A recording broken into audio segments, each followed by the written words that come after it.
June 1981, 8 fighter jets are spotted in the skies over Baghdad, preparing to attack. Their target, the pride and joy of Iraqi dictator Saddam Hussein. It was one of the most important military surprises of all time. As the jets dive at their target, stunned Iraqis stare in disbelief. The insignia on the wings is the Star of David, the symbol of the Israeli Air Force. How could Israel strike from such a great distance without detection? It was something that has not been done before. For more than 2 decades, the Israelis have kept the details of this unprecedented mission a closely guarded state secret. We were not able to penetrate Israeli intelligence to gain any heads up about a potentially aggressive action against the reactor. But now, Israel has released these classified documents, and for the first time, the mission's officers, architects, and pilots can finally tell their story. There was a lot of firing from the ground, a lot of firing. You see every bullet, and each one of them, that it's for you. It was an attack that shocked the world. I could hear the president. He said, "They did what?" This is a story of international espionage, blackmail, and targeted assassinations. A story of one of the most daring and dangerous military operations ever attempted. The story of Israel's raid on the reactor.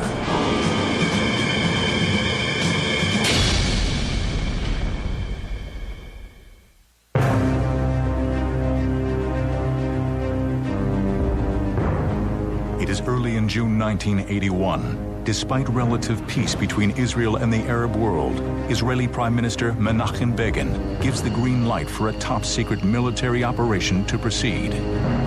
Moments later, 8 F-16 jets taxi down the runway of a secret Israeli airbase in the Sinai Desert, carrying a weight that exceeds nearly twice the design specs of the aircraft.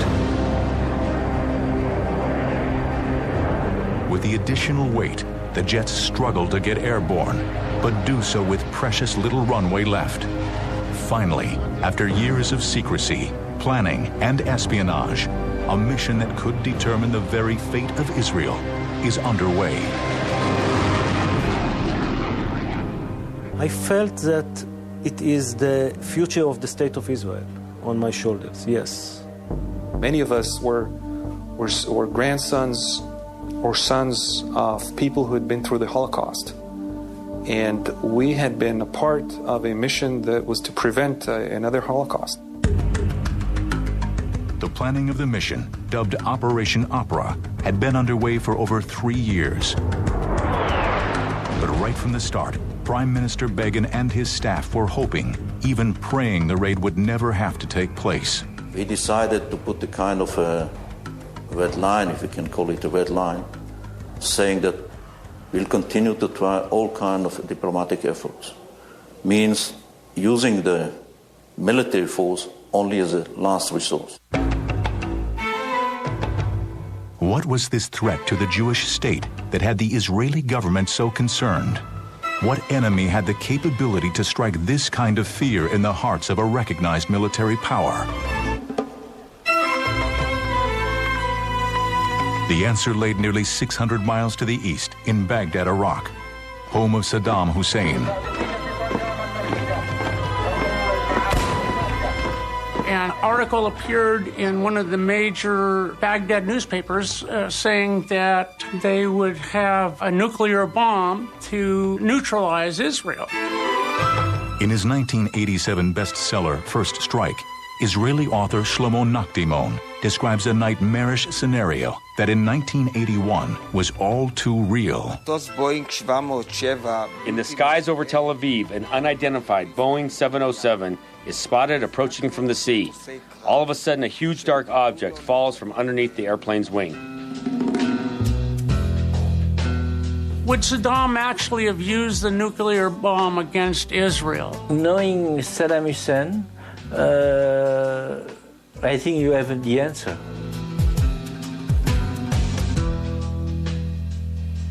It's very obvious that this was a man who cared very little about human life and the values that dominate Western democratic societies, and that included Israel.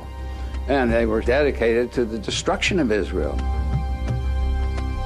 He published a statement to the Iranian people telling them that this nuclear capability is not going to be used against them. This is, we're talking about in the time of war with Iran, but against the Zionist entity. With 3 bombs, there could be at least 500,000, maybe 600,000 Israeli casualties and the destruction of their major cities. Whatever Saddam's intentions were, he knew Iraq did not possess the resources necessary to develop a nuclear weapon. What his country did have in abundance was oil and billions in cash to spend. So, armed with these 2 irresistible commodities, Saddam went shopping for a reactor and quickly found a supplier, French Prime Minister Jacques Chirac and the French government. Chirac and Saddam Hussein had become quite close and had struck a contract whereby France would build this nuclear reactor. France charged him $200 million. He bought Mirage jets and 7,000 Renaults. I was interested in that story because it was too good to be true. Too nicely, too clean, everything was too perfect.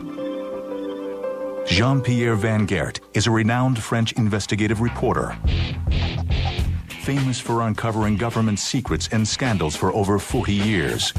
It was Van Geert who first broke the story about the questionable dealings between France and the notorious dictator. During his investigation, he also uncovered possible evidence that Saddam had induced and enticed French officials to cooperate. The French official got back from Iraq oil, contact in the Middle East, and they got money. When the agreement was announced in 1975, the French government defended their actions. The facility would be purely a civilian reactor, used for energy purposes only. While many accepted this explanation, there were those who doubted the rationale. Here was a nation that didn't need energy resources, didn't need nuclear energy, run by a nefarious thug, a killer, and what could one properly assume? Publicly, he claimed that this is for energy, for capability of scientific, peaceful goals. Privately, we know from scientists who worked, their goals were based on the assumption that 2 to 3 bombs will demolish the state of Israel, and those were the numbers that they were working on. Everybody knew the real meaning of that construction would have been a military purpose. Within weeks of the announced agreement, construction on the reactor began just outside of Baghdad. Saddam named the soon-to-be-built reactor after the Babylonian month of Tammuz, the very same month in which Nebuchadnezzar began his assault on the Jewish people in 586 BC. But these developments failed to raise concerns by any nation other than Israel, who regarded the situation with pessimistic trepidation. Obviously, satellite photography was providing data on the construction of a reactor.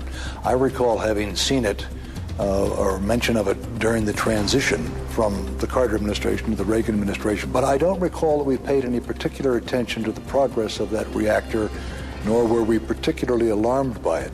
There was no attention given to it. Having verified the capabilities of the reactor through several international independent sources, Prime Minister Begin found himself with only one option: set into motion a plan, either through diplomacy, espionage, or military action, to stop the reactor from going hot. He then tasked the head of the IAEA to search out several possibilities of how they could go about neutralizing this, and that's what began this whole mission.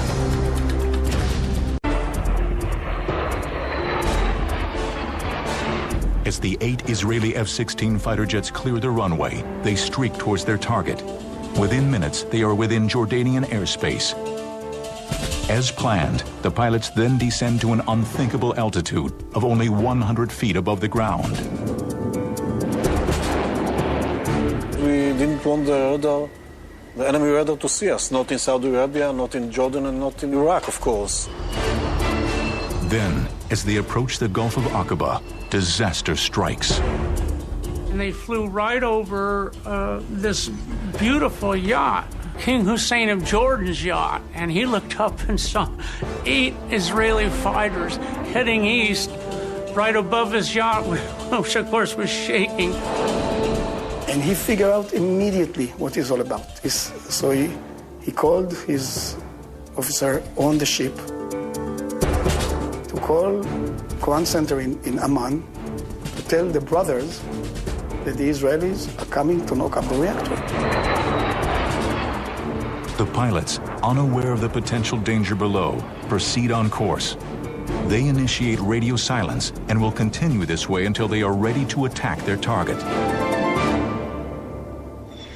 The necessity for such a dangerous mission came only after all other attempts to halt the construction of the reactor failed. We concluded our assessment that we are going to have to act. Leaving him with very few alternatives, Begin reluctantly instructed his military commanders to begin planning Operation Opera.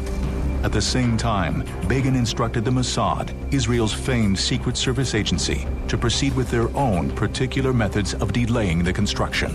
They decide to give lessons to prove that they can do things. And they did. The Mossad had found that the French were about ready to ship the core of the nuclear reactor to Iraq, and it was being stored at a warehouse in a French town on the Mediterranean. They put 2 charges of explosive to quote-unquote destroy the place. It did not destroy it enough, though. It could be patched up, and Iraq decided to patch it up, but it took another 6 months, so they delayed it for another 6 months. The Mossad was also able to infiltrate the French Atomic Energy Commission and identified a top Egyptian nuclear scientist working for Saddam in Paris. In a scenario right out of a spy novel, the agents offered him sex, money, and power in exchange for information on the reactor. He was not interested in doing any business with them. So the Mossad decided to just take him out then. On Saturday, June 14, 1980, Dr. Yahya El-Meshed checked into the upscale Meridian Hotel in Paris. Mossad, bad guys, send an escort girl to the room of that poor guy. When he opened the door, they slit his throat. They didn't steal anything. Now, a prostitute had been in the hallway. She fled, but she contacted the police.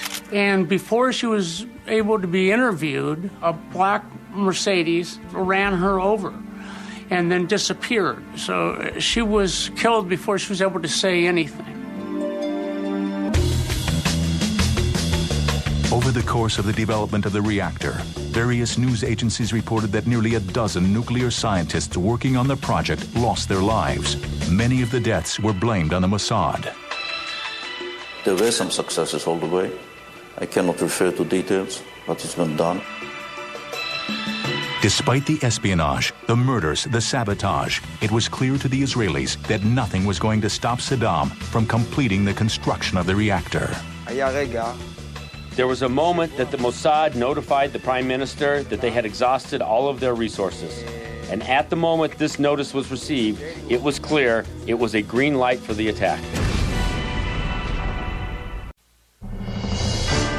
After escaping Jordanian airspace apparently undetected, the 8 F-16s enter Saudi Arabia airspace.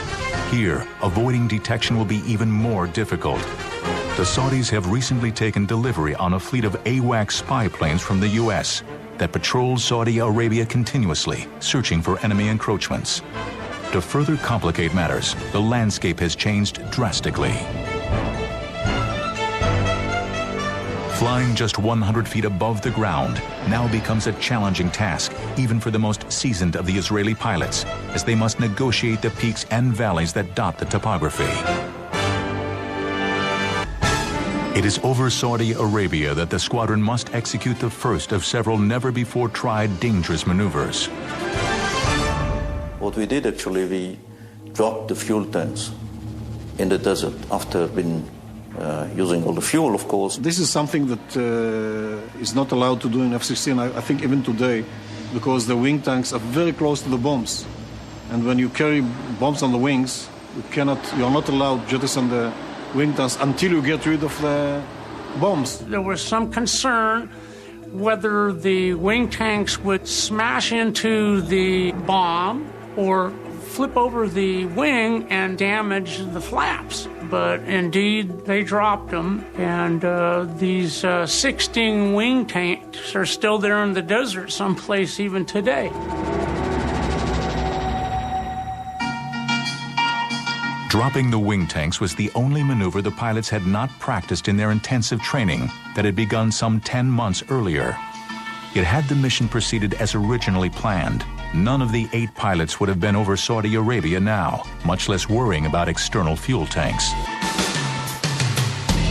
We didn't have F-16. F-16 arrived only July 1980. Ivry's initial plan called for an armed incursion into Iraq, but a similar mission by the United States military to rescue the hostages in Iran was a complete failure, and one which forced the Israelis to rethink their plan. Before an alternative plan could be conceived, a seemingly unrelated event in the Middle East took place that set in motion a chain of fortuitous events for Israel. In 1979, fundamentalist Iranians overthrew the Shah of Iran. Prior to the coup, the Shah had ordered 76 new top-of-the-line F-16 fighter jets that now could not be delivered to the new hostile government. The State Department offered them to Israel, and of course they immediately said, yeah. That then changed Ivry's thinking completely.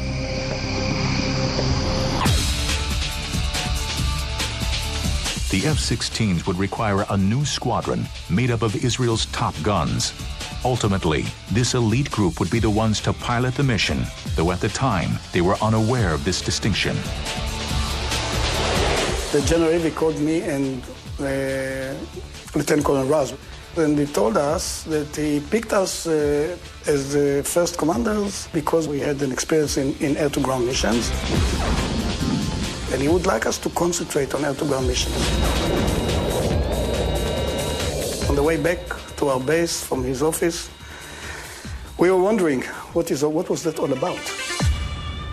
Regardless of the directives, all the pilots were exhilarated to be chosen to initiate Israel's state-of-the-art fighter. It's cozy. It's built like a glove. It's built for the pilot. It was built by pilots. Much easier to fly than an F-15. A lot of thought for the pilot's ability to do a lot of things at the same time. Maneuver the airplane while operating the radar systems, the weapon systems. So it's a fighter pilot's fighter. It was only after the pilots had returned from their formal training in Utah that General Ivry revealed the details of the mission to the group.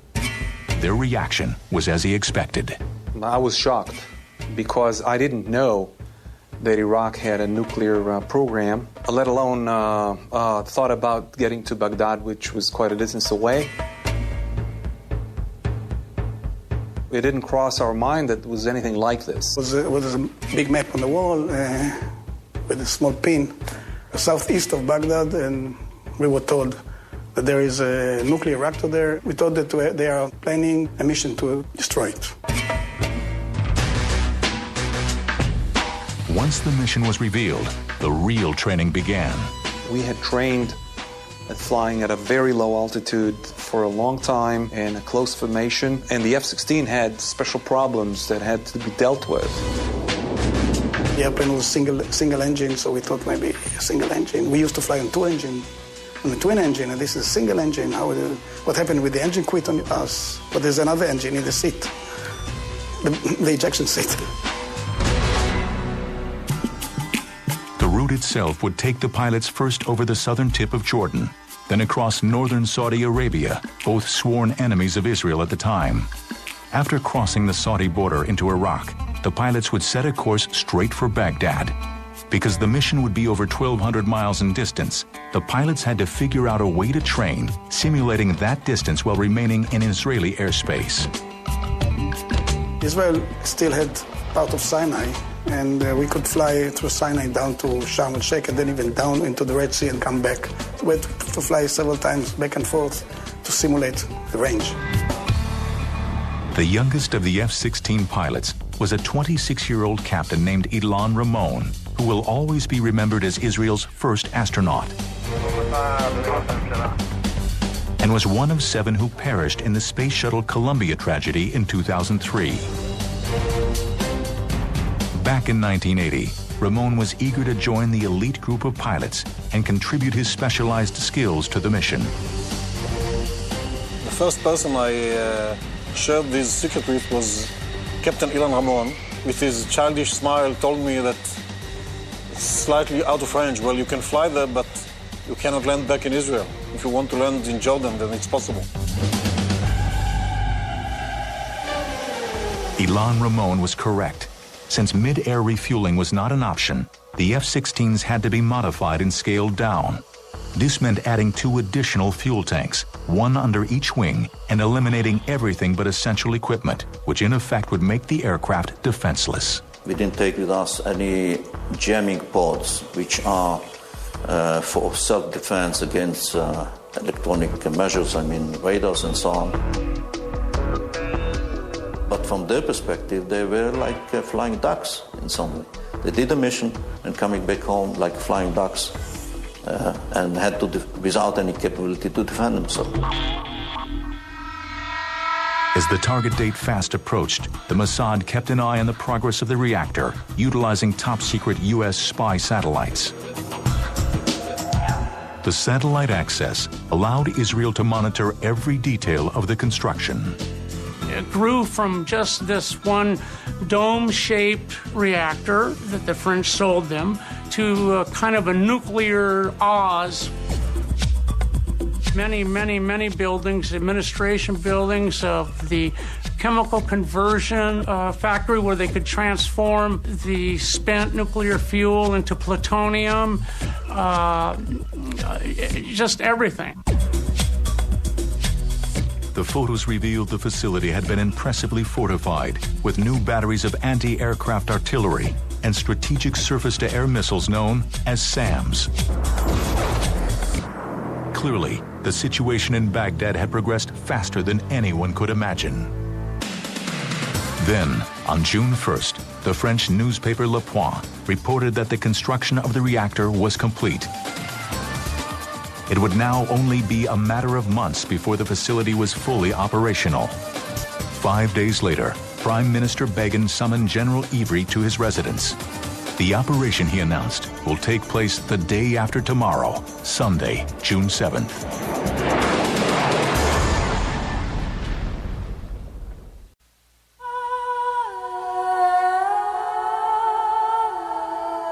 Sunday, June 7th, 1981, was another typical summer day throughout Israel.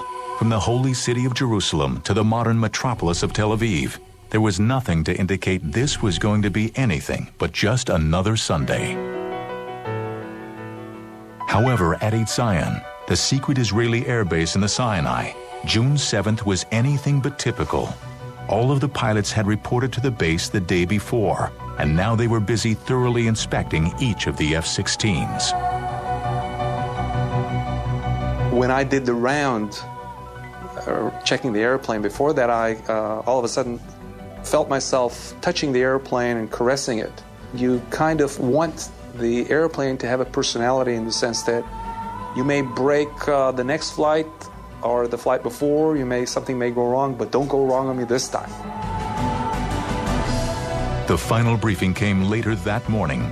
General Ivry addressed the squadron with rhetoric that left no doubt in the minds of the pilots about the enormity of the undertaking. And he said, okay, you guys, if you succeed, you will save Israel for eternity. I told him, listen, there's one simple fact. They cannot stop us from getting there. I don't know if we can come back. They cannot stop us. After the briefing, the pilots had several hours to be alone with their thoughts and to contemplate what lay ahead. Amir Nahumi, who would lead the second of two formations, was overwhelmed. There, when I first felt the gravity of this mission, how heavy it is for us. I distinctly remember that I felt that Ilan Ramon, who was my wingman, and myself were going to be killed, and couldn't share the information with my wife or anybody else. And I remember that I came to peace with myself on the day of the mission, because I'm named after my grandfather, who had died in a concentration camp. And I felt that I'm flying for him, and there's some calm in it, that you know that there is a meaning to whatever happens to you.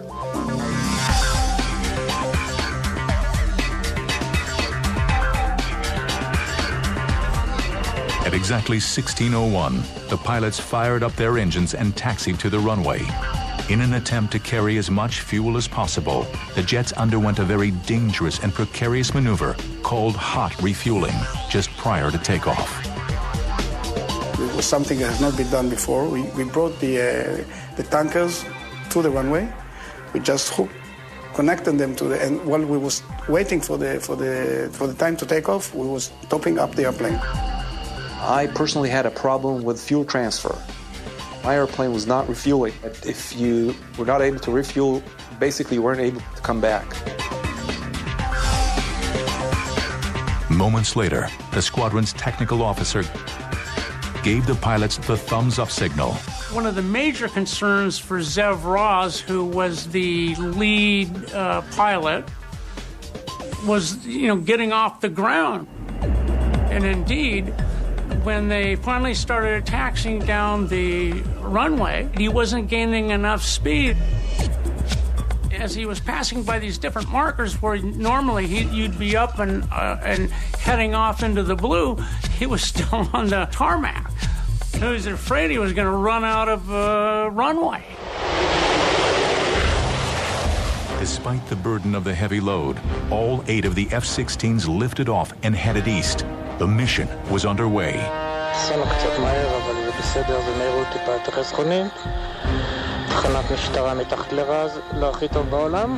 Now, some 90 minutes later, the pilots were nearing Iraqi airspace. I think as fighter pilots, and getting used to being scared, which is part of the job, you occupy yourself with the technicalities of flying.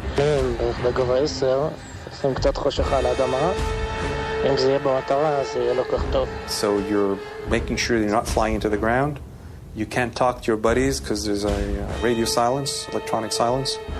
But you have time to think. And maybe even enjoy the scenery a little bit to take your mind off what's going to happen. This was a terrain that we never flew above. This was a terrain well defended.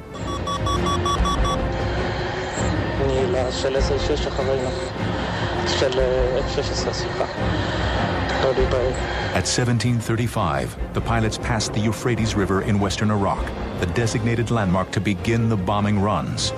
Each pilot now accelerated their airspeed to 540 knots. And now flying at 50 feet becomes very difficult. So you really have to concentrate on your flying. And all you see is your buddy in front of you, and we were 4 pairs about 3 seconds apart. Miles away in Baghdad. Like in Israel, it was a very typical Sunday afternoon.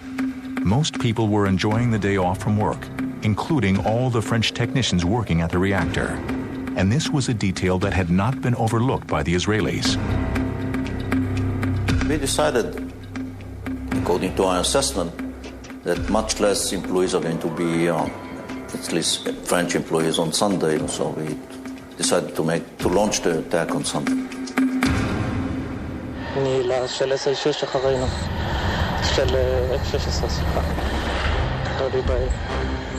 The time the raid took place was also factored into the attack strategy. The timing was a very good timing where change of guard takes place between day shift and night shift. Relek Shafir was right. Moments before the attack began, the Iraqi technicians who were manning the anti-aircraft artillery guns and the surface-to-air missiles had taken their dinner break. And now the adrenaline starts to flow. You make sure all your switches are on, everything is all set. You check and recheck, look at the wingman.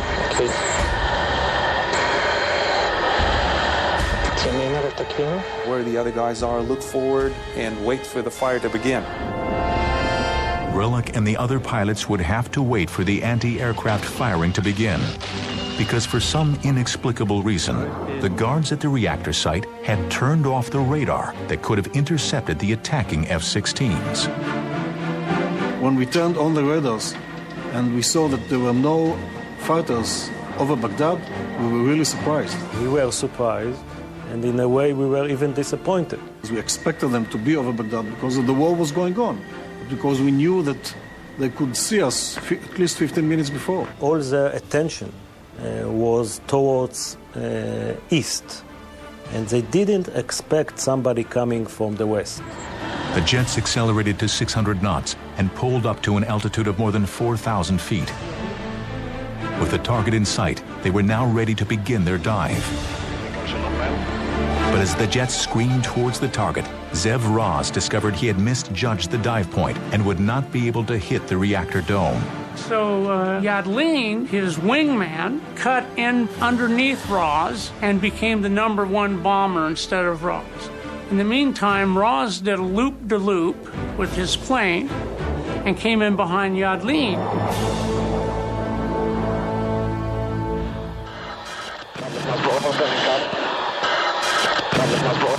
Yadlin and Raz dropped both of their bombs perfectly on target.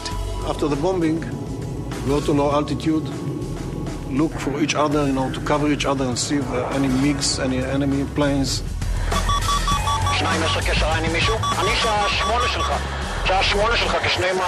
Any surface-to-air missiles fired at us, we saw nothing. So then after something like, I think, 2 minutes of flying at low altitude, at high speed, we climbed to 40,000 feet. By the time Relek Shafir and Ilan Ramon made their run, the Iraqi guards had scrambled back to their posts and had opened fire. So you see every bullet, and each one of them, you have a feeling that it's for you. And now you're just locked into the target where you're going to put your pipper and your gun sight. And all you care about is getting the airplane to the right spot to make sure that you have a good shot. And then the release point. 2 tons get released from the airplane. You feel a lot lighter, and you even feel like you got hit.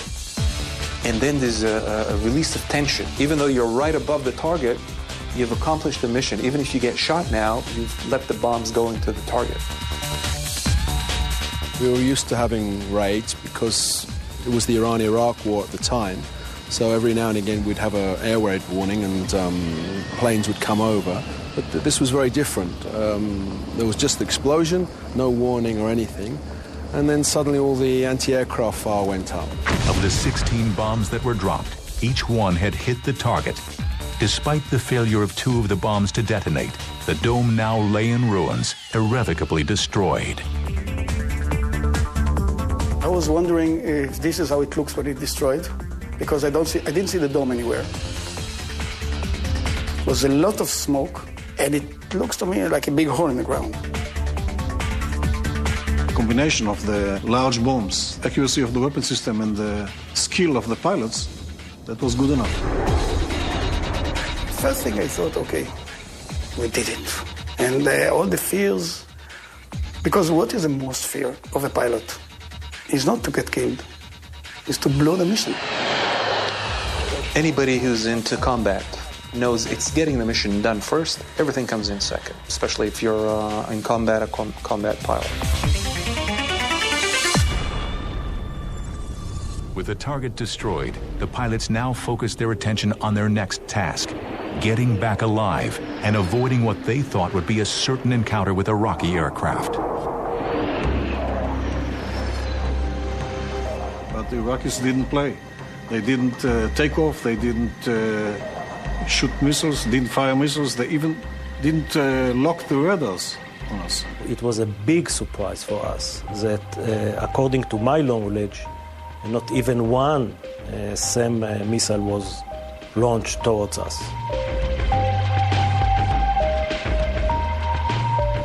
Even after the bombing, on the way back, 40,000 feet for more than 90 minutes, they didn't try to intercept us. Okay. And then we start, chatting over the radio, and Ivry was, for the first time, I think in history, he just came over the frequency and said, guys, it's not done yet, you have to land. So shut up.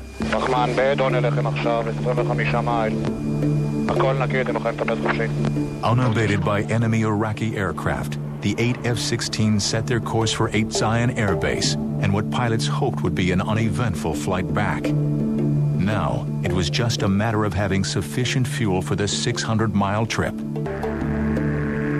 All of us came back, but with not the last drop, but very, very, very close to that. Minutes after the attack, Begin received a call from General Ivry. The bombing was a complete success. 90 minutes later, he received more good news. All the pilots had returned alive. Everything had gone as planned. The only miscalculation was Relic Shafir's prediction that he and Ilan Ramon would not make it back alive.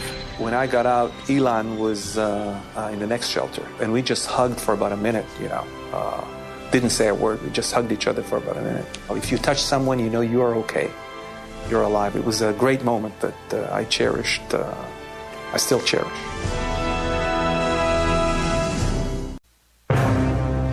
The Iraqis were not the only ones surprised by the raid. It seemed the entire world was caught off guard. I really think it was one of the most important and most interesting military surprises of all time. I think the magnificence of the operation was reflected in the fact that it had been under consideration for more than a year and that it had not leaked, and that we were not able to penetrate Israeli intelligence to gain any heads up about potentially aggressive, if you call it aggressive, action against the reactor. President Ronald Reagan, whose relationship with Menachem Begin was both confidential and contentious, was shocked when he was notified. I said, Mr. President, the Israelis have just taken out a reactor in Iraq using F-16s. He said, they did what? And I said, well, repeated myself. And he said, you know what, Dick? And I said, what's that, Mr. President? He said, boys will be boys. The following day, the National Security Council convened in the Oval Office to formulate the official U.S. response to the raid. The president went around the table, and with the exception of one member of the cabinet, there was a very strong anti-Israeli condemnation mood in the room. It was really rather vitriolic, especially the vice president and Jim Baker. I was frankly amazed at the views that were expressed. The vice president, George Bush, a longtime friend, was very vehement in his criticism of the Israelis, strongly urging that some sort of punitive action be taken. Jim Baker, the chief of staff of the White House, was of the very same opinion. Then we finally got around to me, and I said to the president, before this is over, we'll be on our knees thanking God Israel did what it did. As Israel had expected, the UN voted unanimously to condemn Israel for the attack. But despite demands from Vice President Bush and Arab nations for harsh sanctions against Israel, none was ever enacted. Israel has nothing to apologize for. We decided to act now, before it is too late. that we shall defend our people with all the means at our disposal. That's the rule number one of Israel, to protect and defend his territory. So they did what they had to do. According to Van Gert, many in the French government, including Jacques Chirac himself, were privately relieved that Israel had taken this action, despite his public hyperbole to the contrary. Nobody really regret that bombing. The fact that this factory was destroyed was not a bad deal for him, after all. He played his part. Saddam paid for the factory. Chirac fulfilled his contract, and boom. Politics aside, military experts from around the world were astounded by the boldness of the mission and the expertise in which it was executed. We got a lot of compliments by mainly military people, mainly defense people compliments us about it, but it was informal. Under the table, they all blessed us. They all really praised us. They really did believe that we could do it. Military observers were also astonished by the absolute precision of the attack. Only the main target, the reactor, was destroyed. Adjacent buildings were left completely intact. There were only 11 casualties, 10 Iraqi soldiers and 1 French technician. And most of the casualties came as a result of the artillery, fired blindly into the sky by Iraqi soldiers as they waited for their radar to warm up. Most importantly, the nuclear fuel stored nearby was undamaged, precluding any potential nuclear radioactive contamination. Well, it was superbly done, and the men who did it were superb professionals. I thought it was absolutely stupendous. It was hard for me to imagine that this could have been done so expertly. Had to have been a long time in planning. It was performed brilliantly, nearly flawlessly. The condemnation of Israel was vociferous, but short-lived. But the Israelis accepted the criticism in exchange for what they saw as security from certain catastrophe. Israel put an end to his nuclear ambitions. They had restored the balance of power in the Middle East and neutralized a potential very violent dictator. It would be nearly a decade before the rest of the world understood the significance of the mission. In 1991, Saddam invaded neighboring Kuwait, which ultimately led to U.S. intervention and Desert Storm. Obviously, the history would have changed because Saddam Hussein, being under pressure with a possible nuclear weapon, would have acted differently with a lot more boldness. And I'm not sure that the United States would have acted the way it did, knowing that he has that kind of capability. After the victory in Desert Storm, David Every, then the Israeli ambassador to the United States, found out just how much the U.S. military echoed those sentiments. Dick Cheney wrote a letter to David Every, and it was a photograph from the satellite of the destroyed reactor site. And below it, Cheney had written, "If it weren't for you, Desert Storm wouldn't have been a success."